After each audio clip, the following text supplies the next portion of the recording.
విశ్వాకి నిజం చెప్పేసిన ప్రేమ, వేదవతికి క్షమాపణ చెప్పిన విశ్వ. నిజంగానే విశ్వ పూర్తిగా మారిపోబోతున్నాడా? అసలు ఇదంతా ఎలా జరగబోతుందనేది ఈ వీడియోలో తెలుసుకుందాం. ఇప్పటి వరకు వీడియోని లైక్ చేయకపోతే వెంటనే లైక్ చేయండి.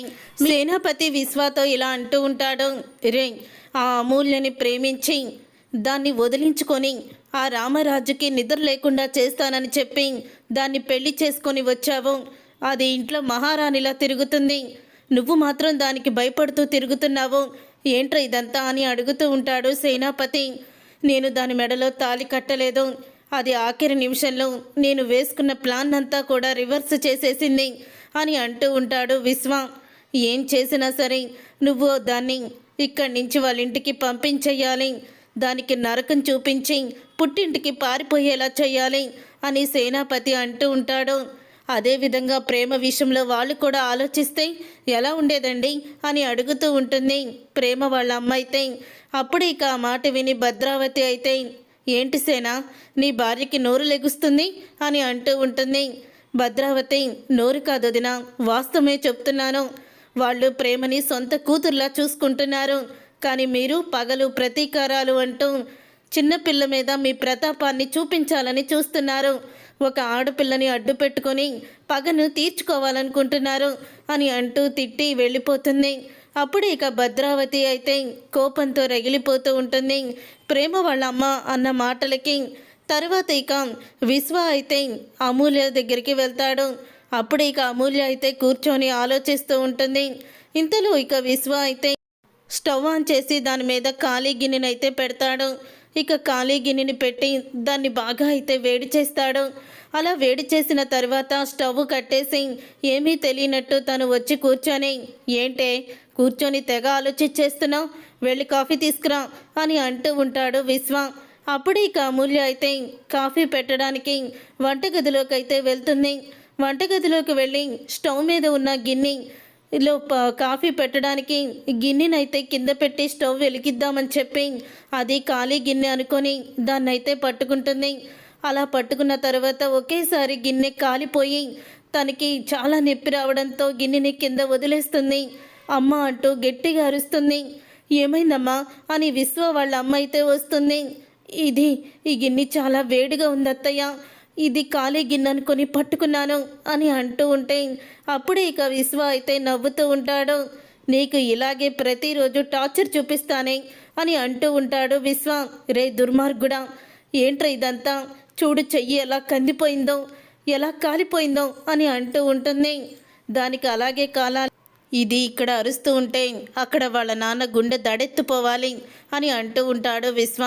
ఇక విశ్వ మాటలకి అమూల్య అయితే చాలా బాధపడుతూ ఉంటుంది. పదమ్మా, మన ఇద్దరం గుడికి వెళ్దాం పద అని గుడికి అయితే తీసుకొని వస్తుంది అమూల్యని. అలా గుడికి తీసుకువచ్చిన తర్వాత అదే గుడికి ప్రేమ నర్మద కూడా వస్తారు. అప్పుడే ఇక ప్రేమ నర్మద అమూల్యని చూసి, అమూల్య ఎలా ఉన్నావు అని అడుగుతూ ఉంటారు. నేను బాగానే ఉన్నాను వదినా. అవును వదినా, ఏంటి సాగర్ అన్నయ్య నాన్న ఏదో గొడవ పడి మీరు ఇంట్లో నుంచి వెళ్ళిపోయారు, ఏదో అన్నారు, వాళ్ళందరూ చాలా సంతోషపడ్డారు, కానీ మళ్ళీ మీరు తిరిగి వచ్చేసారని వాళ్ళు ఎంతో బాధపడ్డారో పాపం అని అంటూ ఉంటుంది అమూల్య అయితే. మన కుటుంబం వీడిపోవడమే కావాలని కోరుకుంటారు కదా వాళ్ళు, అలాగే ఆనందపడతారులే, ఏమీ లేదు, నువ్వేమీ బెంగ పెట్టుకోవద్దు, మామూలే ఏ కుటుంబంలో ఉన్న గొడవలు అని అంటూ ఉంటుంది నర్మద. సరే మేము వెళ్ళొస్తామని అమూల్య చెయ్యి పట్టుకుంటారు. అప్పుడే అమూల్య అయితే అమ్మా అని గట్టిగా అరుస్తుంది. ఏమైంది అమూల్య అని అంటూ ఉంటుంది ప్రేమ. అప్పుడు ఇక ప్రేమ వాళ్ళ అమ్మ అయితే ఈ విశ్వ చేసిన పనిని చెప్పడంతో, విశ్వగాడు మరీ మూర్ఖుల్లా తయారయ్యాడమ్మా, పాపం అమూల్య చాలా బాధపడుతుంది అని అంటూ ఇక చెప్పి, సరే నేను వెళ్తాను, మళ్ళీ లేట్ అయితే దీన్నే ఏదోటంటాడు అని తీసుకువెళ్ళిపోతుంది అమూల్యని. అక్క, నేను అమూల్యని చూస్తుంటే నాకు చాలా బాధగా ఉందక్క అని అంటూ ఉంటుంది ప్రేమ. తప్పదు, కొన్నిసార్లు ఇలాగా అనుభవించాల్సిందే అని అంటూ ఉంటుంది నర్మద. ఏంటక్క అమూల్యకి శిక్ష? అమూల్యని ఆ విశ్వ ప్రేమ ట్రాప్లో పడేసి ఆ వల్లి బాగానే ఉంది, కానీ ఇదేంటక్క, పాపం అమూల్య జీవితం ఇలా అయిపోయింది. మనం వల్లి గురించి నిజం బయట పెట్టకపోవడమే దీనికి కారణం. వల్లి ఇంకా రెచ్చిపోతుంది తప్ప తనలో తప్పు చేశామని పశ్చాత్తాపం కూడా లేదు అని అంటూ ఉంటుంది. అప్పుడే ఇక నర్మద అయితే దానికి కూడా టైం రావాలి అని అంటూ ఉంటుంది నర్మద. తరువాత ఇక విశ్వ అయితే రోడ్డు మీద వెళ్తూ ఉంటాడు. అప్పుడే ఇక విశ్వకి అడ్డుగా ప్రేమ అయితే నిలబడుతుంది. ఇక విశ్వ సడన్గా బండి ఆపుతాడు. ఏంటి దారికి అడ్డంగా నిల్చున్నావు, పక్కకు వెళ్ళు అని అంటూ ఉంటే నీతో మాట్లాడాలి అని అంటూ ఉంటుంది ప్రేమ. నాతో మాట్లాడడానికి ఏముంది అని అంటూ ఉంటాడు విశ్వ. ఏముందా చెప్తాను, పక్కకి రా అని అంటూ విశ్వాని పక్కకి రమ్మని పిలుస్తుంది ప్రేమ అయితే. అప్పుడే విశ్వ అయితే పక్కకి వస్తాడు. చెప్పు అని అంటూ ఉంటాడు. అప్పుడే విశ్వాని చంప పగలగొడుతుంది ప్రేమ అయితే. నువ్వు అసలు మనిషివేరా? అసలు అమూల్య అంటే ఏమనుకున్నావు నువ్వు? ఒక ఆడపిల్లని నానా హింసలు పెడుతున్నావు. ఛీ, నువ్వు ఒక అన్నవేనా? నీకు కూడా చెల్లుందన్న సంగతి మర్చిపోయావా? నాకు కూడా ఇలాంటి బాధలు ఉంటే అవి చూసి నువ్వు తట్టుకోగలుగుతావా అని అడుగుతూ ఉంటుంది ప్రేమ. అందుకనేనే నేను పడే బాధ ఏంటో అనుభవించాలని నిన్ను తీసుకువెళ్ళిపోయినా వాడికి ఆ బాధ ఏంటో తెలియాలని వాడి చెల్లెల్ని ట్రాప్లో పడేసి వాడిని ఎలాగైనా ఏడిపించాలనుకున్నాను. కానీ అది ఏం చేసింది? ఆఖరి నిమిషంలో తాళి వేసుకొని వచ్చి నేను కట్టానని చెప్పింది అని అంటూ ఉంటే అప్పుడే ఇంకా ఏంటి నన్ను పెళ్లి చేసుకొని మిమ్మల్ని ఏడిపించలేదురా, మన పరువు కాపాడారు వాళ్ళు అని అంటూ ఉంటుంది విశ్వతో ప్రేమ. ఏం మాట్లాడుతున్నావు నువ్వు అని అనగానే అవును, నేను చెప్పేది నిజం. మన పరువు మర్యాదలు కాపాడారు. ఈరోజు మన కుటుంబం మొత్తం కూడా బ్రతికి ఉన్నారంటే కారణం ధీరజ్ నన్ను పెళ్లి చేసుకోవడం వల్లే అని అంటూ ఉంటుంది ప్రేమ. ఏంటి కొత్త నాటకమా అని విశ్వ అంటూ ఉంటే నాటకం కాదురా, నేను అసలు ధీరజ్నే ప్రేమించలేదు. నేను ప్రేమించింది కళ్యాణ్ అనేవాణ్ణి.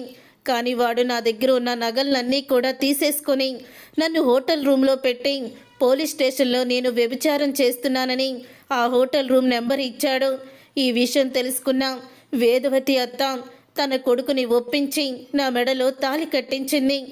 ఆ రోజు పోలీసులు వచ్చేసరికి ధీరజ్ నా మెడలో తాళి కట్టాడు కాబట్టి సరిపోయింది.